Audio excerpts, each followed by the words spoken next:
Good evening, everybody.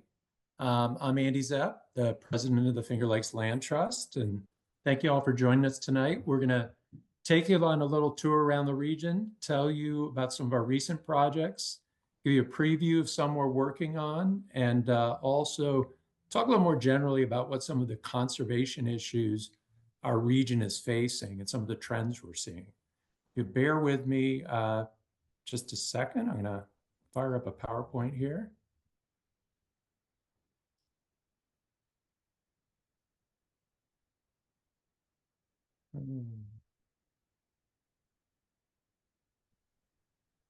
Is everyone seeing the green rolling fields that I'm seeing, I hope? No. No. Uh-oh, bear with me just a sec.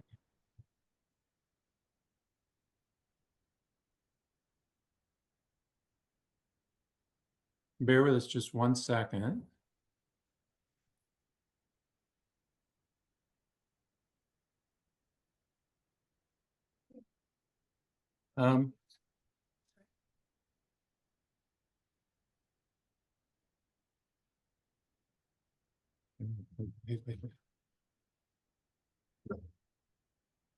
Okay, can people see it now?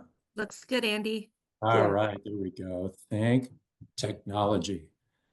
So we are going to start this evening with a project that hasn't happened yet, with one that's brand new for you. We're way over in Naples, just south of Skaneateles Lake. And this, for folks who live in that area, this is a well-known kind of iconic vista spot. As you come from the west towards Naples, this is a view from State Route 21 that has these beautiful rolling glacial hills. They remind me a lot near Ithaca of the Lindsay Parsons Preserve down in West Danby. Same kind of glacial process formed them. And this was a case of a very pretty property, 120 acres on the market, openly coveted by a lot of people for a lot of different uses, listed at $750,000. And it all came together rather quickly just about a month ago, where the state, the folks in the DEC Wildlife Bureau looked at this and saw value for grassland birds. It's important for the Skaneateles Lake watershed. It has frontage on a tributary to Naples Creek, which is not only a major tributary, but one of our premier trout streams. And through a partnership with the Skaneateles Lake Watershed Council and DEC, we hustled on a weekend against two competing offers. And the owner is still living next to the property, liked the idea of seeing it conserved. So this is now under contract. We should own this by the summer. And then if all goes well, it will be a state wildlife management area in about 2 years or so. Just for a little bit of context, before we get further, this is looking backward. This is what we've accomplished, slightly out of date, but we've now secured more than 34,000 acres. And you're looking at our conservation easements are these kind of tan circles. The bigger ones mean more acreage. Green are our preserves, and purple are these partnership projects, a lot of them with the state.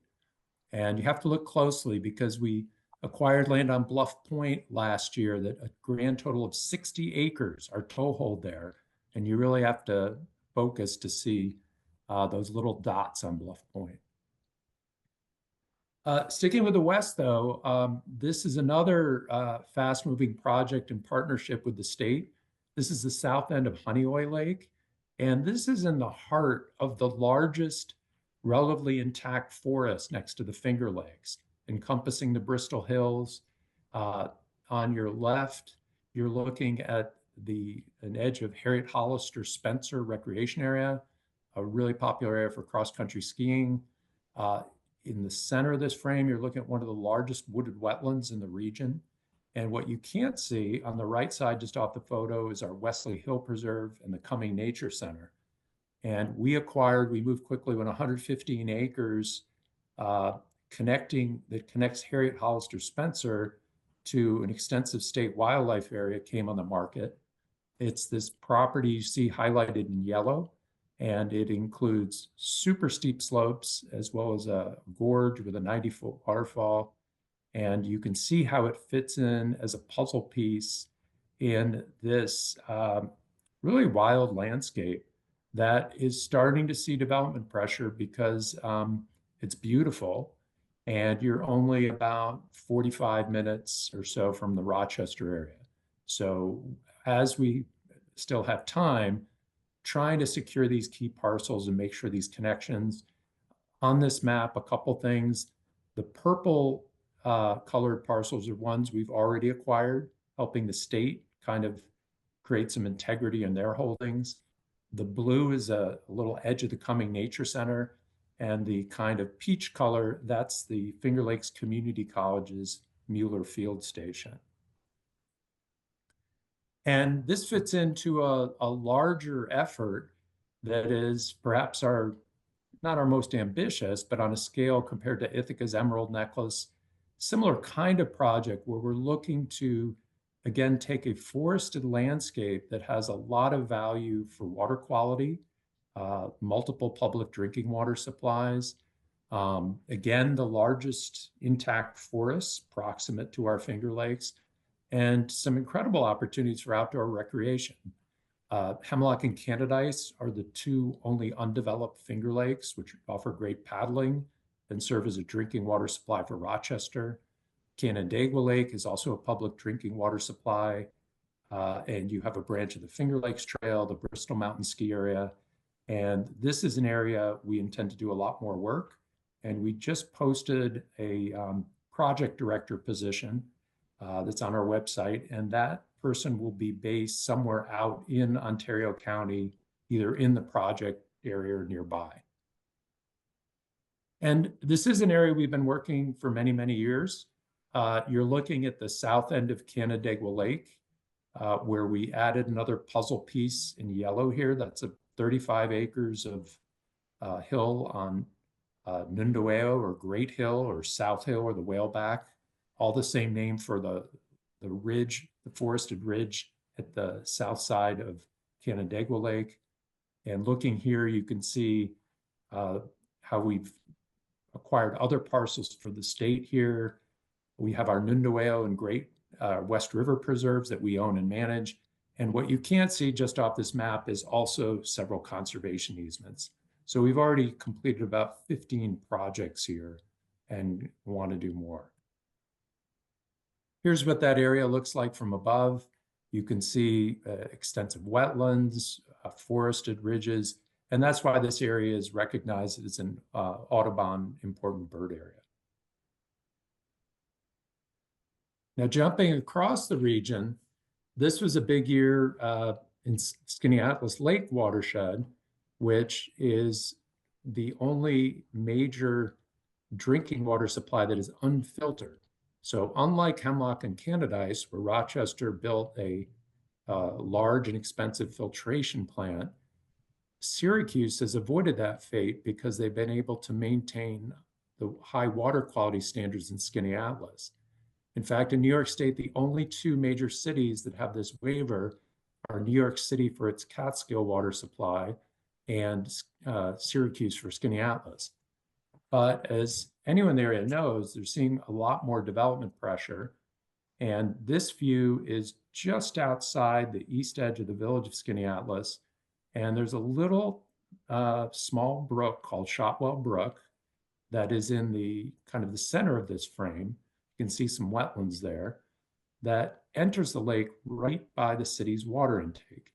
And it is the highest priority for the city and the state to protect because one, they've had some problems, water quality in that creek. It's also a mix of agricultural land and actually goes right under State Route 20. So there's a lot of development pressure. You're looking in this photo of, in the foreground, the edge of 100 acres we acquired as an anchor holding in a new nature preserve.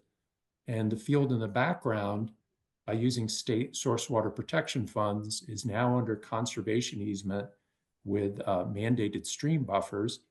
And we're working on more protection here. And you can see the yellow is what we recently acquired. Pink is town conservation land that we're looking at how to connect with that.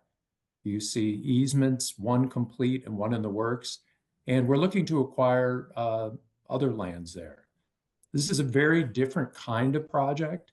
Unlike the forested hills of the south that were used for agriculture, most of them abandoned long ago, this is worked over property. This includes some farmland, but a lot of abandoned land that's now in young woods that the ash borer has gone through. So you have dead ash and a lot of invasives to deal with. The frontage on Route 20 was in the 1990s proposed for a strip mall and bulldozed. Show the resilience of nature though. Now there are poplars on it and nesting red-tailed hawks, but this is a restoration project, but also it's an accessibility project because it's just a short distance from the sidewalks of Skaneateles, and we think we'll be able to connect it someday. And because it's gentle terrain up here, we're raising the funds to do some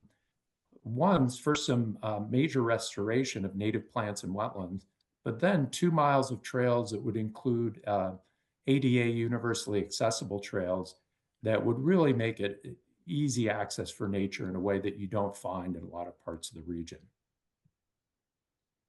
Now in the wilds at the southern end of Skaneateles Lake, it's a big year as well. We recently acquired 220 acres at Bear Swamp, which is really a little bit of the Adirondacks in central New York. A beautiful, pristine wetland, rare flora, diverse birds.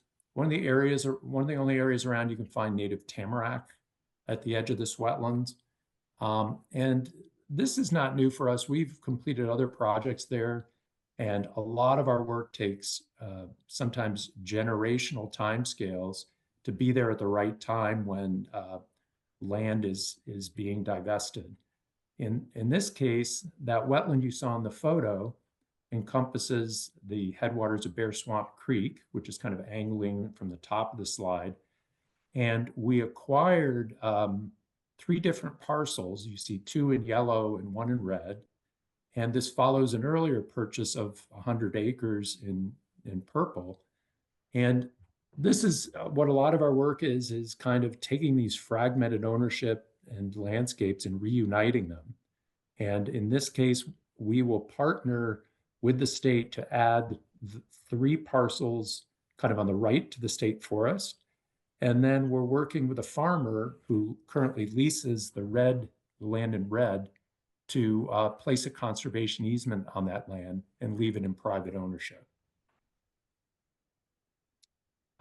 We're also working on the east side of Skaneateles Lake to secure 900 feet of pristine shoreline at the Staghorn Cliffs and Staghorn Point.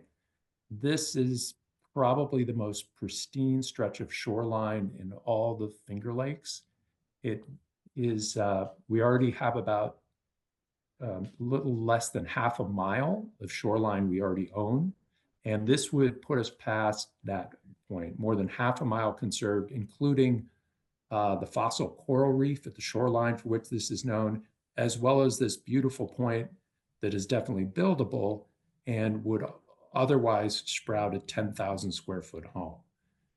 This is one we're in the final stages of negotiations, but it is our hope to proceed in the coming months, and it'll be a heavy lift. This is $1 million acquisition.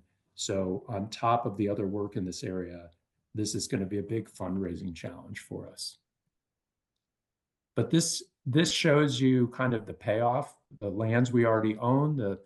That point I just showed you is in yellow at the northernmost parcel in this undeveloped stretch. We've already acquired 2 additional parcels there. Some of you may have visited our Hinchcliffe Family Preserve, which includes 2 miles of ridgeline overlooking the lake. That's in the lower right. The orange you see is in conservation easements.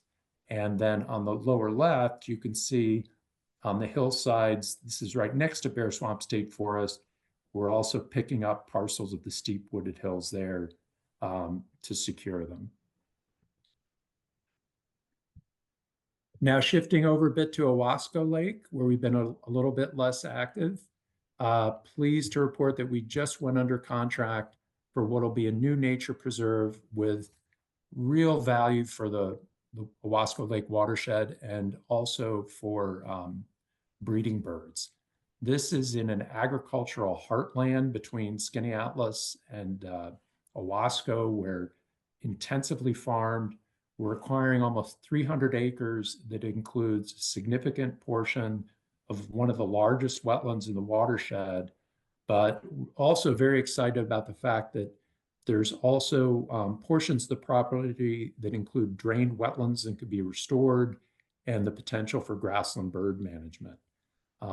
In this area, we'll work with the U.S. Fish and Wildlife Service to assess options for restoring it, and particularly looking at how to create wetland habitat in ways too that can help deal with ag runoff from the surrounding areas, and particularly stormwater flows.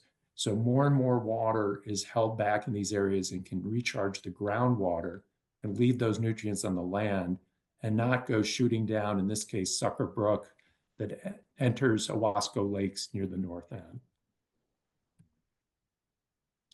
Moving a bit south in Cayuga County, we did, with support from the state, we purchased a conservation easement, actually on both sides of State Route 90, that includes 260 acres just south of our Dorothy McElroy Bird Sanctuary.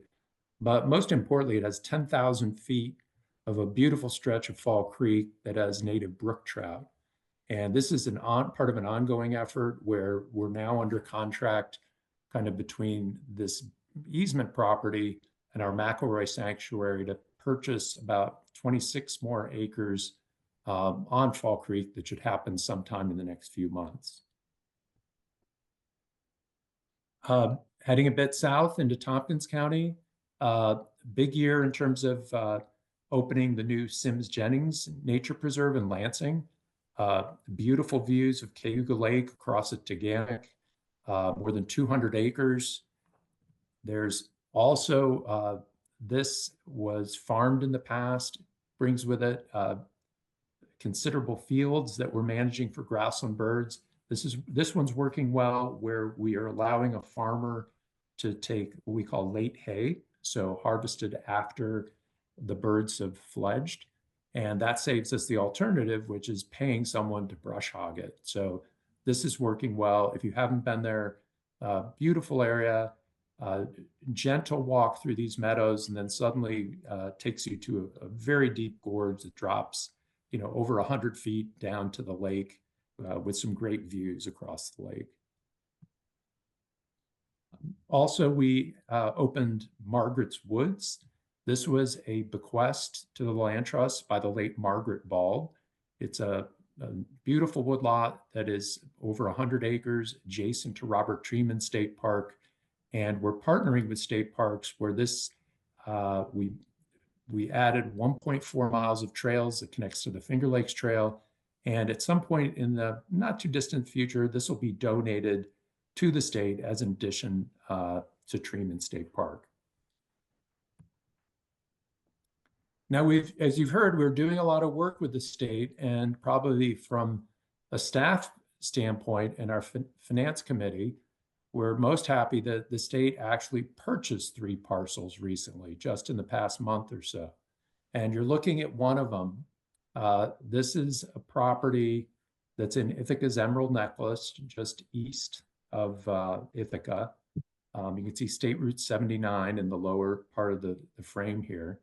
And this map just tells a simple story of the integrity of our public lands, because most of our state forests were created from Depression-era farm buyouts, and some people sold and some people didn't.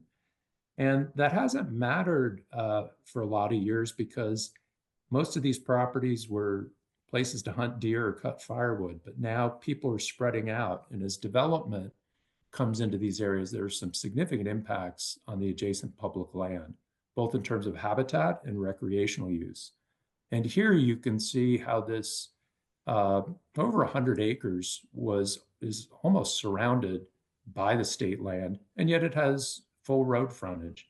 And what we're seeing, the threat we're trying to address is a way to make money is buy a property like this. This town has no zoning. I think it's the town of Richford, and you hire a surveyor and you make the bigger parcels smaller parcels. But from a conservation standpoint, that has a lot of impact on the adjacent land. In addition to the completion of this project with the state, we also added significant acreage down on the Chemung River to the new Big Flats Wildlife Management Area in the town of Big Flats.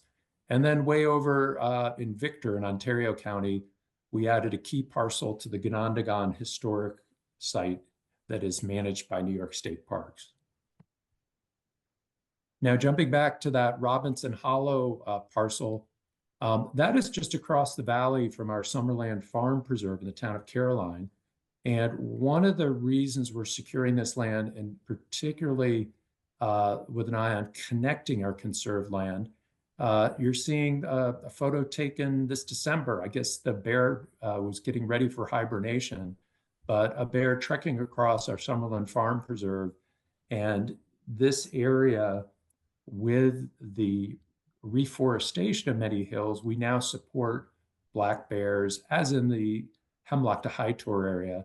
And yet it's not guaranteed that these wide-ranging mammals, whether bobcats or bears or others, will be sustained 100, 200 years from now if we don't maintain those connections. Coming up next, with continuing that theme, we're working on accepting a bequest from the late David Connolly, beautiful tract of woods just off the Finger Lakes Trail, which is the dashed line you can see on this map.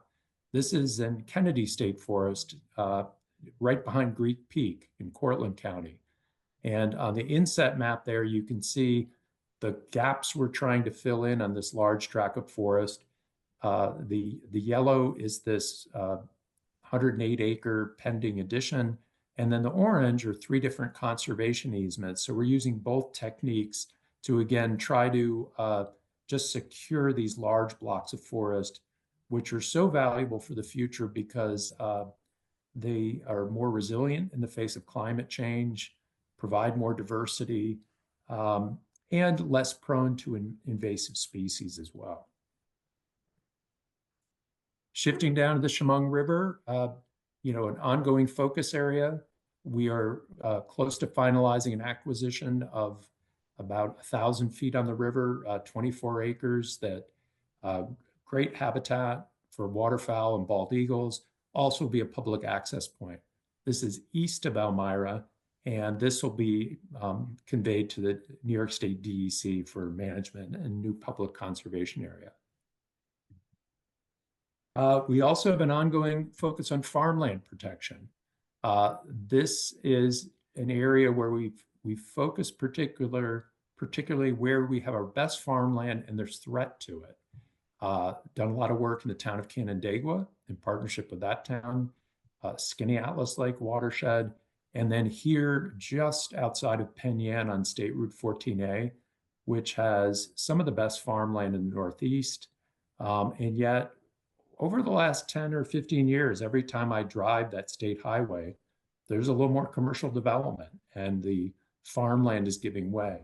So here we're using grants from the New York State Department of Agriculture and Markets to purchase essentially the development rights. And we completed another 400-acre farm in this area. So we protected more than 2 square miles.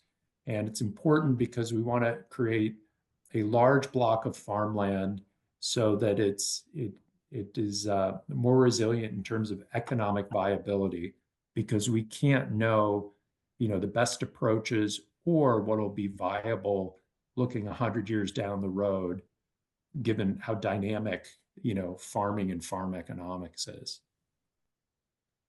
Now, as we conserve some farmland to farm, we're also retiring some farmland because we face a big issue in terms of water quality in the Finger Lakes. And part of the issue is we have kind of squeezed our waterways and filled in our wetlands so that in some cases, we need to back off a bit. This is a property being planted where a stream buffer is being expanded. And what you're looking at is last year, a planting crew planting 700 native hardwoods. And that field had been fallow one year. This is a case where the next slide, you'll see why we were doing that. So I think this is a crop of wheat following corn, but you're kind of at the foot of a hill. And on your right, this is the same field. There is a stream back in there, but you can see standing water in this wheat crop, which means that with every rainstorm, the nutrients or the fertilizers going on that field are going into the adjacent wetland. In fact, I think the lightest color, I'm not sure right here, but there's literally at the edge of this field, there was Phragmites reed. And so this is what's being retired to be kind of more of a floodplain forest. This was a wonderful gift from the Morris family where this was 80 acres. They donated to the land trust. We partnered with the Nature Conservancy on this reforestation project. We placed a conservation easement on it, allowing just one home to be developed. And then we sold it to the farmer who'd been farming it, but now subject to the easement that has greater stream setbacks. One of the aspects of our farm history in the region is even in areas that haven't been farmed in years, they've really been altered dramatically, because if you think about, in particularly areas with clayey soils, if you're trying to make a living off the land and it's April in upstate, you're trying to get water off. And generation after generation, a lot of the features on the landscapes, like in this case, this is a vernal pool, a seasonal wetland depression. It totally makes sense that over generations, a lot of those were eliminated from our landscape. Unfortunately, that has an impact both on our biota, because amphibians, these are critical habitat for insects and insectivorous birds. This is key habitat. And then for stormwater, this is a place, again, the water stays there and then recharges into the ground or evaporates rather than shooting down into our lakes, carrying that nutrient load. So what you're looking at is our Canandaigua Vista Preserve, where once farmed, but hasn't been in many years, we partnered with the Ontario County Soil and Water Conservation District to come and restore these modest features that each one's individually modest, but collectively, these were once far more common on the landscape and benefited both our wildlife and our lakes. I'm very happy that I'm looking out the window in Ithaca, and it does not look like this today. This is back up to Shotwell Brook and Skaneateles, where this was Friday. This was last week. And I can tell you, watching this excavator, it was really cold. What you're looking at is preparation for restoration efforts there. So I mentioned those poplar trees that grew back after it was bulldozed for a strip mall. This is the area, Route 20 is right where those telephone poles are. So this is not pristine land. This was slated for development, including a strip mall, a bus depot, and then a regional soccer complex, none of which the community was happy with. And it would have, any of those would have had a huge impact on the drinking water supply given this location. So now we're working to restore this site. And as with other projects, we have a wonderful partnership with the local office, the U.S. Fish and Wildlife Service in Cortland. And these are staff from their Partners for Fish and Wildlife program that works particularly with private landowners on stream and wetland restoration and grassland restoration. And here what they're doing is digging some test pits to understand the soils underneath. And what we're looking at are two different things. One is potential wetland restoration, but then right adjacent to our property on Route 20, there are 5 different businesses, and our property now goes behind them. And it's kind of somewhat unbelievable if you haven't been there. The creek is very small, but it goes literally underneath one building. It goes through parking lots. It goes by an auto place. It goes behind a dumpster. And then it goes into the lake right at the intake for the untreated drinking water supply. So because of that, there's a lot of understandable concern. We're exploring the possibility of something we typically wouldn't do and never done before, is actually reroute about 1,000 to 1,200 feet of this stream from this condition in the midst of all kinds of commercial use and being ditched to a more natural setting adjacent on our property.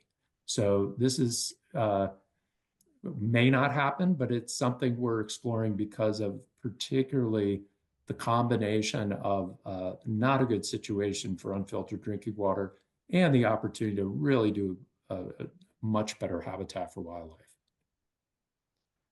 We also, I want to mention that, give a shout out to U.S. Fish and Wildlife Service at a time they could use it, that they are also instrumental in all our grassland bird management efforts. Grassland birds have been in decline continentally. We have, as we've acquired some of these formerly farmed properties, opportunity to manage for them. So that's what we're doing. You're seeing one of our land steward, Eric Mastroberti, standing on a piece of equipment that is loaned to us by the Fish and Wildlife Service. And this is what did a lot of the field clearing up at the Sims-Jennings Preserve in Tompkins County. As I mentioned, we did a lot of trail work this year, both in the Sims-Jennings Preserve overlooking Cayuga Lake and the Bald property by Robert Treeman. And we're already starting our next project, which is on Cayuga Lake, where last year we acquired about 60 acres on Bluff Point. Modest in scope, but an initial trail off East Bluff Drive. And as we hope to conserve more land there, we hope to develop a greater network on the bluff, ultimately with some scenic views there as well. In Tompkins County too, we 10 years ago put a boardwalk and a trail that crosses the headwaters of 6 Mile Creek and connects to the adjacent Hammond Hill State Forest.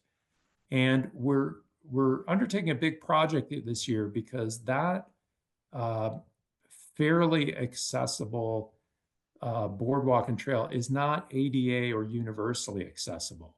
And it's also needs some upgrades and maintenance.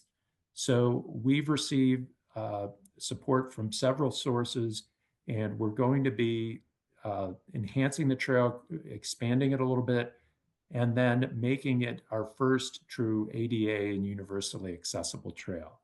Our second will be up in Skaneateles.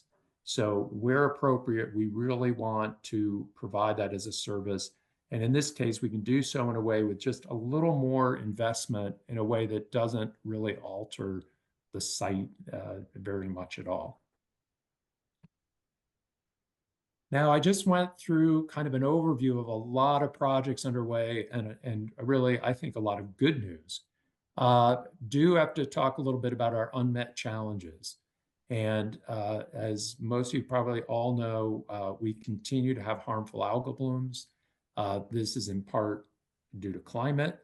It's presumed, I think now, that it's in part due to invasive mussels and the way they cycle nutrients and affect the system.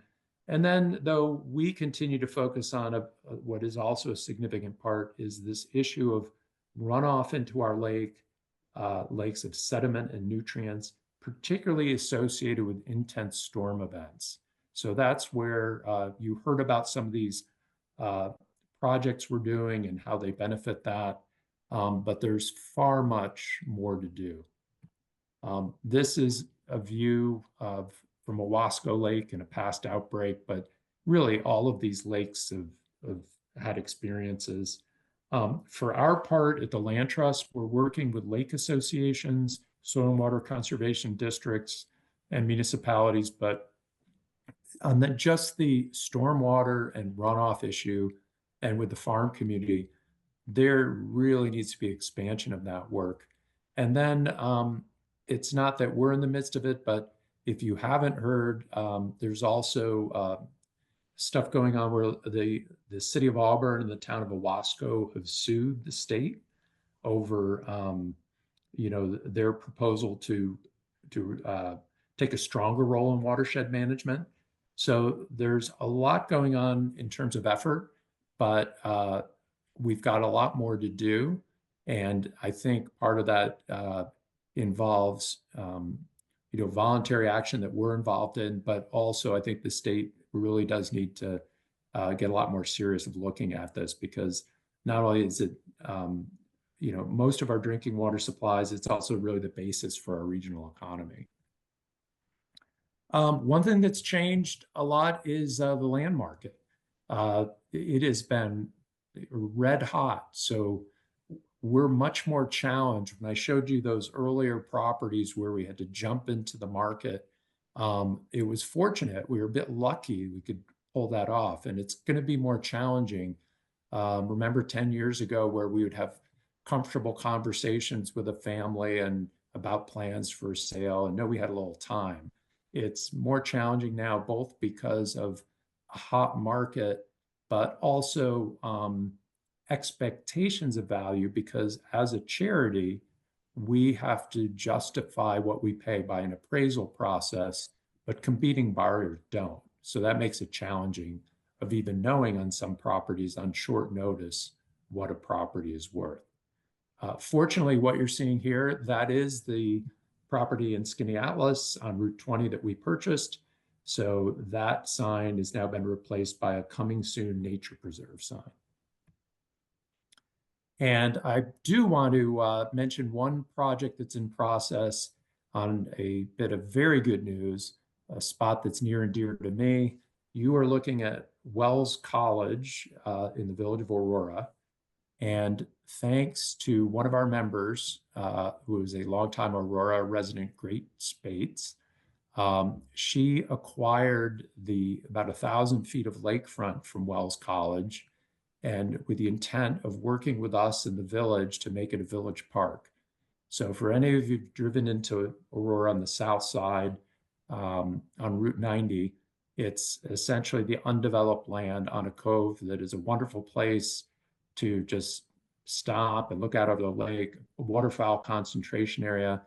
And our role in this is that to ensure that future administrations stick up for her intent, we've created a simple conservation easement that includes 3 zones, a zone for very liberal park use of, restrooms or what have you, an area of intermediate use. And then at the south end of this property, just off the property, is a bald eagle nest, so more of a buffer zone for that. So if all goes well, this will be a new village park probably within the next month or so. I do want to mention that we have a terrific staff that has grown to 20, and that we now steward more than 40 nature preserves, 200 easements, working in 11 counties, getting involved now with these restoration efforts. And we have a great team, but also we have, more than 200 volunteers and, several thousand donors now. And I want to thank every one of you for making this possible, because I didn't even highlight everything that we, have in the works, but just wanted to provide an overview. And now I'd like to open up for questions and discussion, because I just did a very brief overview.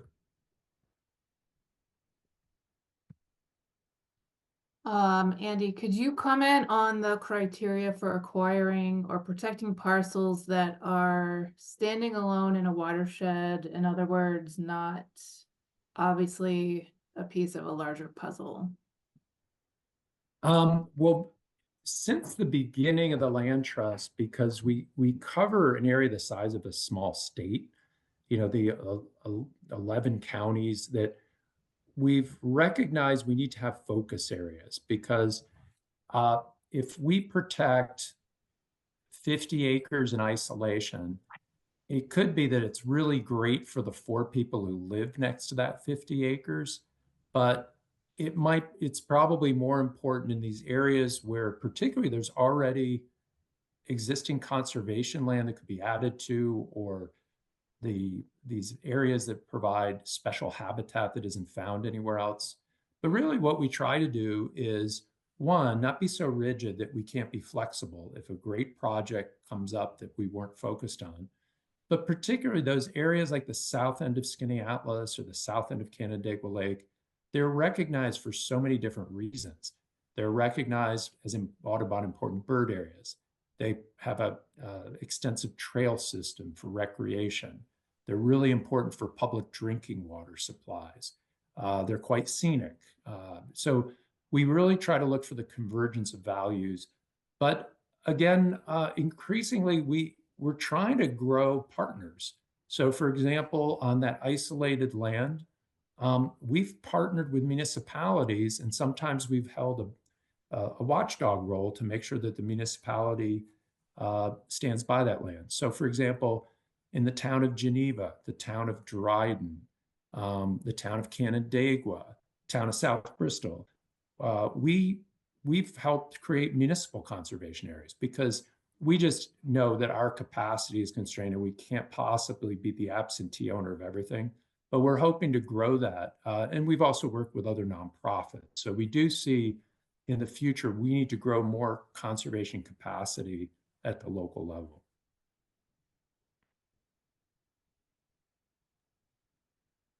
And can you talk about how the federal downsizing affects our local conservation efforts?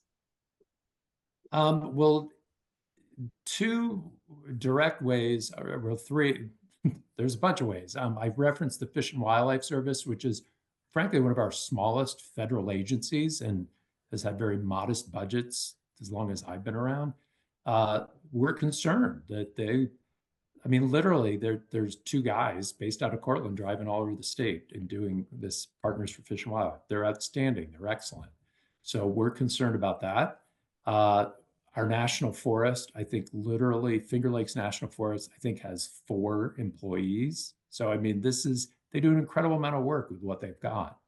The other thing is to mention that we're able to do what we do on a consensus-based approach with landowners because there's a backstop that we don't focus on, but that federal laws like the Clean Water Act are the backstop for us.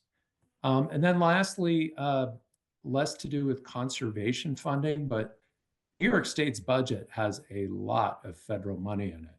And the conservation programs we work with will not be immune if the state budget as a whole takes a big hit in the next year or two. So that's something we're looking closely at because we do some projects that are entirely private funded, but as you can see, for these more expensive projects, the state of New York is a key partner, and there's a lot of federal money in the state.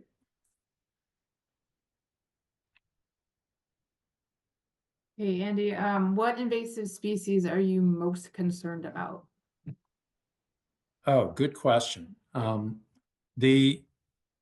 guess the one I'm most concerned about is the next one. If you think about the emerald ash borer is here, it's dominant, like it's so unpredictable with global trade of what could come in and what to be prepared for. So on one hand, it's thinking ahead of and emphasizing diversity because one of the best defenses is not be as reliant on any one species that could fall victim to the next invasive.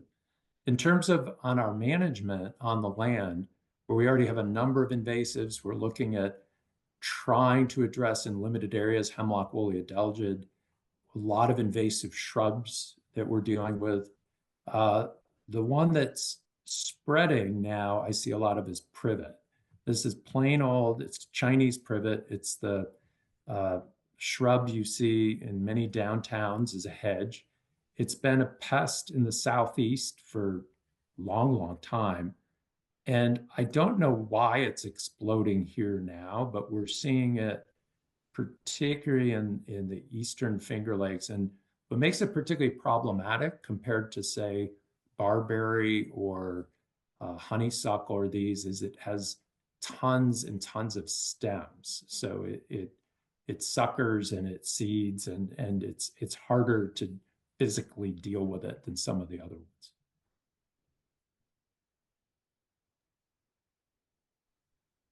Okay, well, that's all the questions we have. So unless there's any, oh, we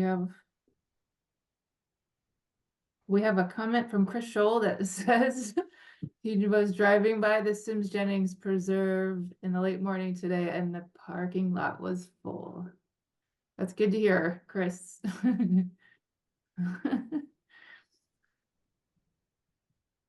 I think that's it. So thank you for joining us, everyone. And we'll have this recording up on the website within a few days in case you'd like to view it again or share it with anybody.